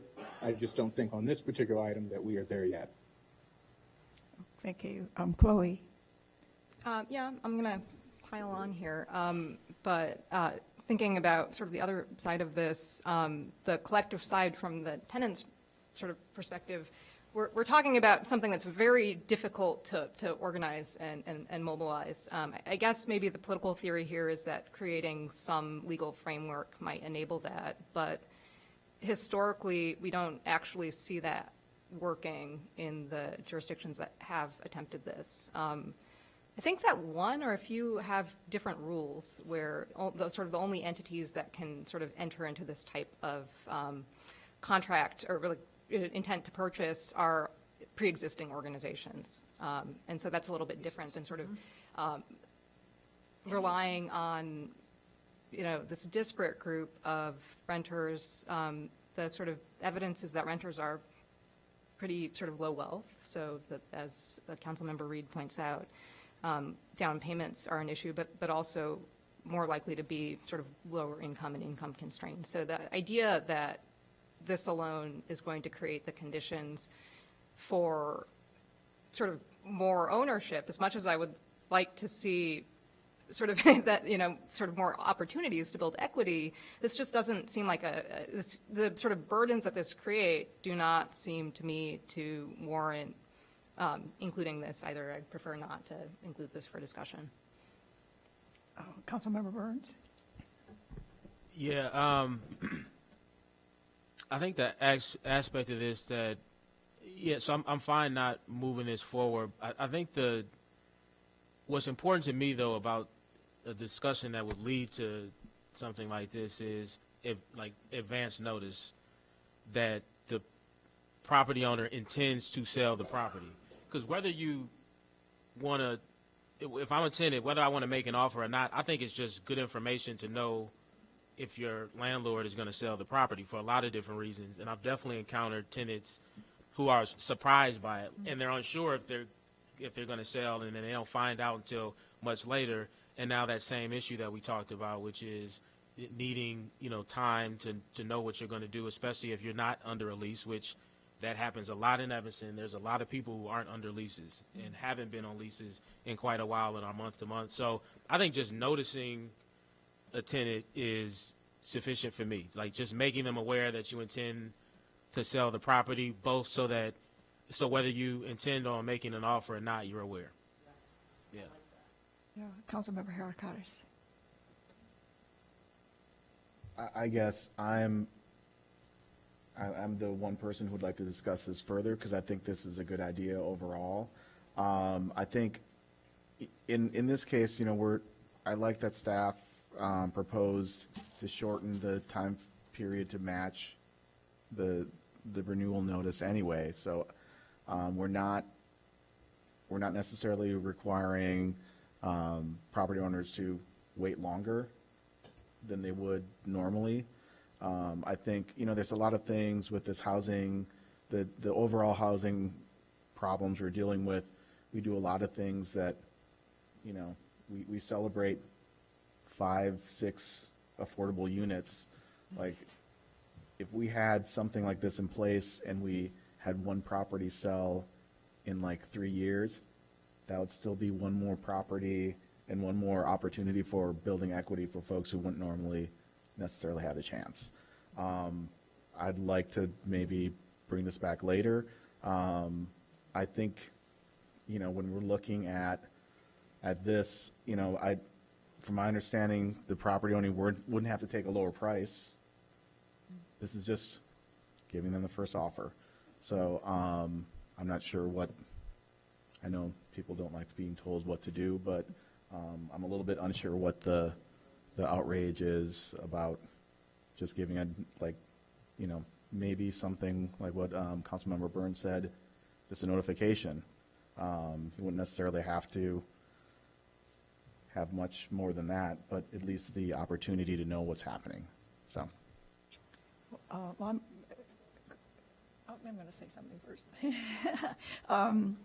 So I have a friend in Washington, D.C. who lived in a wonderful old apartment building, and it came up for sale. And so the tenants in the building, they were not organized. And at that time, the Washington ordinance allowed 45 days for the tenant to organize and form a tenant organization. They've since changed it down to 30 days. But anyway, in her case, they had 45 days to become an official tenant organization, which I assume we have some guidelines about what makes a tenant organization, you know, bylaws, officers. It had to be over 50% of the residents in the building had to sign on to it. In order to be a qualified resident to be a member, you had to have lived in the building for at least 90 days, so you couldn't have some Johnny-come-lately swooping in.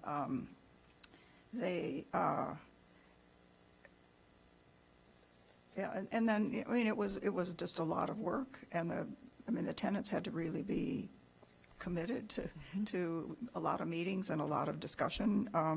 What they ended up doing is they found another buyer. So the tenants didn't actually buy the building. They found a buyer who would do it, and gave a lot of concessions about helping fix up different apartments, different whatever. So they, I think she's still a renter in this building, but with a much more cooperative landlord, I guess, is probably, anyway, so I would be interested in a little more discussion. She could be a shareholder, because they're not, Maybe that's there's how something this like that. works. It's very different. I Right, mean, yeah, the yeah. limited equity ones can be quite different. But there are organizations that help build this kind of capacity. And in Washington DC, there's actually part of the local government has an Right, office that helps. they do. Right. And yeah. New York is really the one that's most known for that, because they have a huge number of cooperatives. And believe it or not, in the 60s, HUD was actually helping fund the development of cooperatives. And so, you know, it's got a history that I think we need to look at more to see if there are opportunities. Yep, Lauren. Sorry, I'm sorry, I forgot. So two things about this. One, I really like the idea put forward by Councilmember Burns about notifications. Two, I'm going to go out on a limb here because the sale and buying of rental buildings is not my specialty. But in terms of this question, why would it matter to a property owner, as I understand it? Because for the period of time that you're waiting for these tenants to tell you yes or no, you know, it's slowing down your ability to sell this thing. So you think about the real estate market. And I mean, 6 months ago, like think about how quickly interest rates have moved, right? And when someone's going to buy a building, like my understanding is right now transactions have really slowed because the way interest rates have moved, now T-bills look suddenly better, right? And loans are harder to get. So like, I think the concern, and I might be speaking a little out of turn here, but my understanding is in the way anyone owns an asset, it just delays the time before you can put it on the market if they're not going to buy it, right? So the right of first refusal, that I think is probably the concern there. Councilmember Reed? Yeah. Yes, thank you. I just want to add that Councilmember Hedikatis, I will be a co-refer to a provision that would create a right of first refusal. I also want to note that this wasn't a part of Just Cause, and it wasn't considered in Just Cause. That was mentioned earlier. I just want to make sure that that is clarified for the record.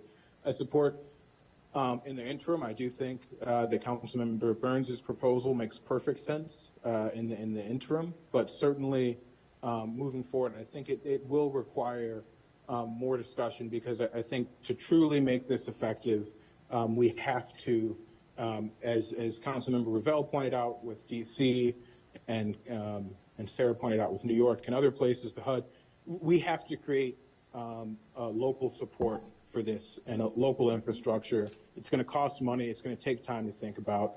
In principle, I support this. I just think we have to do the work to make it work, or we're just passing an ordinance without much reason. But I think Councilmember Hedikatis' point about even if we just have one of these every 3 years, it is something to celebrate. It's affordable housing for folks. It's folks gaining a deeper stakes in our community, and even that outcome would be a positive one. Okay. Any more comments or thoughts from the committee? I just wanted to make a note Sure. that Chicago is looking at some of this type of work, and I think that there is opportunity from the people I've been talking to for us to learn about the process and look at it. And again, this is not necessarily something we can implement immediately. It really does require an infrastructure to help people get. And that is, in LA, they have a CDC partnered with a land trust. So, it's being organized. And I've talked to Rob Anthony. He's very interested in the idea, by the way. And, we do have, the House of Peace is actually a limited equity cooperative. So we're not completely without models, but it is something that would take a while to build. Right, okay. So Sarah, do you have enough feedback for us, from us? I think so. Okay. So next our steps. next steps, the 13 or the 14 things that we're primarily in agreement will come back in March. We will get additional information on the things that you've requested. The law department will have a memo and for discussion about Just Cause, and any of the information we have on these other items we can bring at the same time, but again, just for discussion. So the draft ordinance will not include either the Just Cause or these 3 considerations. It will be back to. Does that make sense? Yep, right. So, In March, our right. goal is to get something approved and to City Council in April. One of the challenges is we have some really challenging issues, and we have robust discussion, which is very important, but we also have a lot of things on which we generally agree that I think it's really important to enact, because it's been a long time in the making, and I think we need to do Well, that. and there's been a lot of staff work gone into There that, has. and, well, committee thought and discussion as well. So There I has think, been. I think we all Yeah. are really ready to move forward with the 14-point package. So, okay. Is that, whoops, Councilmember Reed? Yeah, I just, if we have a second, if we're at the last agenda item, which is committee communications, is that where we are? Which is what? Communications from the committee Oh, or updates from committee members, whatever we have on our agenda. okay. I don't recall that on the agenda, but go ahead. Okay. Yeah, I just wanted to, as we look toward Just Cause next month, I do want to encourage this committee to move the items together if possible. As we noticed today, whether or not Just Cause is on the agenda or not, it will be discussed by community members. And I think, when we think about council time, I think it just makes more sense for council to consider this as a package. And I want just a few things to be in focus. It was mentioned earlier by a public commenter about the lobbying arm of the realtor community. And I want to ask folks on the committee to think, what is the largest lobbying organization at the federal level? Is it the NRA? Is it Big Pharma? Is it the military industrial complex? No, it's actually the largest lobbyist, and you can confirm this, is the National Realty Association, the other NRA, and other realty groups. And so there is a lot of power focus there. There is a lot of concerns about Just Cause mentioned earlier. We had some clear testimony about the positive results of Just Cause. Given that this has been implemented in entire states and in entire communities, I would just be really interested for folks to bring the evidence of the negative effects, because the supporters of this can bring the evidence of the positive impacts. And again, if you don't think that the largest lobbying organization in our nation isn't spending time to try to disprove these policies, I would say they are. And I really would encourage housing providers and committee members who may be leaning toward let's just require them to give notice and let's not require the Just Cause ordinance. Name one reason that is missing from the list of 7. I haven't heard it yet. I heard folks that they could name a bunch of reasons, but didn't name one. I would love to hear what's missing from the list. And then, folks said unintended consequences could be investments being hurt, just not only from the RLTO, but Just Cause, investments being hurt in Evanston. for housing providers. And again, are investments being hurt in Skokie or Wilmette, where the county's RLTO is in place? Are investments being hurt in other jurisdictions where the Just Cause ordinance is in place? Is there data to prove this? And there are communities that have had this in place for quite some time. And so I would just really, as we lay the groundwork for that conversation at the next meeting, for us to really dig deep into this, I would encourage Member Thurston, Member Zalomi, Member and all of the other members on the committee to, I'm happy to have conversations with folks to walk through my understanding of the Just Cause, my understanding of RLTO or anything else, and really hear out what your concerns are, and be able to, come to a deeper understanding as we move forward with this. So I hope folks will take me up on that. I will reach out to folks separately as well. And so thank you for the work today, all of the committee members, and really looking forward to a fact-based, data-based discussion at our next meeting about Just Cause and about RLTO. And if you have concerns, prove those concerns out in other jurisdictions, because I'll be prepared to prove out the positive effects. Thank you. Okay. So I think with that, we're ready to adjourn, and we will see everybody in February for a jam-packed agenda, but not about any of this. Right. Yeah, that's the third Tuesday. So just to clarify, the topic on Just Cause will likely need to be a special meeting, just given standing agenda items. The regular meeting, yes, it's the third Thursday. Yeah. Right, so we're adjourned. Thank you.